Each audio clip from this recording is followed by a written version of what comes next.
ஆத்ம வணக்கம். ஆத்மபிதா சுவாமி சிவானந்த பரமஹம்சர் அவர்களால் ஸ்தாபிக்கப்பட்ட சித்த சமாஜத்தின் தமிழ்த்திங்கள் வெளியீடான உலகக்ஷேமம் இதழில் இடம்பெற்ற சித்தவேத கருத்துக்கள். வருடம் 1970. மாதம் ஜூலை. தலைப்பு: மோக்ஷம் என்றால் என்ன? அது எப்போது சித்திக்கும்? மோக்ஷம் என்றால் விமோசனம் என்று பொருள், அதாவது விடுதலை என்று பொருள். நமதுள்ளில் இருக்கிற ஜீவசக்தி வெளியிலே போய் திருந்துவிட்டால் நாம் செத்துப் போகிறோம். பிணத்திற்கு மோக்ஷம் இல்லை.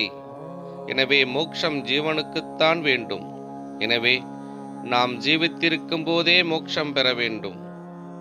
பந்தமில்லாதவனாகவும் மோக்ஷமில்லாதவனாகவும் அகங்காரம் இல்லாதவனாகவும் ஆசை இல்லாதவனாகவும் சங்கமில்லாதவனாகவும் இருக்கிற ஜீவனுக்கு எதற்காக மோட்சம்?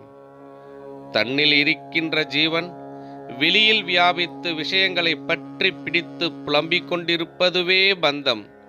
அந்த பந்தத்திலிருந்து ஜீவன் விடுபட வேண்டும். சுழியாகிய முனை கண்ட பின் உற்றார் உறவற்றாய் என்று மாணிக்கவாசகர் தமது ஞான தாழிசையில் பந்தத்திலிருந்து விடுபட நூலின் முதல் வரியிலேயே வழிகாட்டுகிறார். அந்த சுழியாகிய முனையினை காண நமது ஞானப்பிதா அருளிய சித்த வித்தையை அபியசித்து ஜீவனை வெளியே விடாமல் சதா சமயத்தும் உள்வழியே நடத்தி அந்த ஜீவனால் பிரம்மரந்தரத்தை தட்டி திறந்து சுழிமுனை கண்டு அங்கே இருக்கிற ஈஸ்வரனோடு ஜீவனை ஐக்கியப்படுத்த வேண்டும். அதாகும் மோக்ஷம் என்பது. இந்த விதத்தில் அல்லாமல் வேறே எந்த விதத்திலும் மோக்ஷம் சித்திக்கிறதில்லை. ஆத்ம வணக்கம்.